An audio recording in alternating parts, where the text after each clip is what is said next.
Well, that terrifying sound you just heard have many people living in a Colorado Springs neighborhood pretty scared. That's what they woke up to today. A pack of coyotes terrorizing the neighborhood, even attacking at least one dog. The area is University Park, just north of the UCCS campus. KRDO 13's Paige Reynolds joins us live from there off of Cornerstone Drive after speaking with a woman whose dog almost became a meal for a coyote. Paige.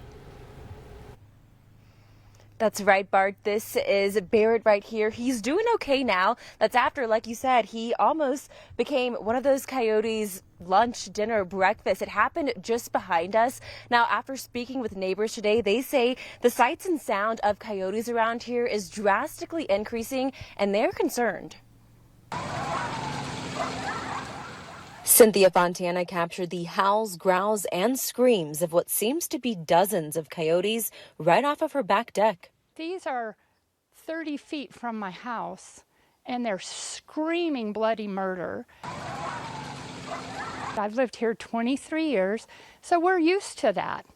But then the last 2 nights, well, there was a night in between, the coyotes behind my house here just went in uproar. That uproar especially concerning after coyotes attacked her dog nearly a week ago. I was screaming, "Barrett, come." And then my next scream was, "You leave him alone." German Shepherd Barrett managed to escape the wild animals. His whole back end was soaked where they had been trying to bite him and take him down. Many of the homes in University Park are backed by hundreds of acres of parkland that people hike. Residents in the area say their concern is for more than just their pets. You know, people don't have their dogs on leads and stuff, or their children, of course, and they walk by all day, all the time. And I don't want to see one of those little kids for dinner.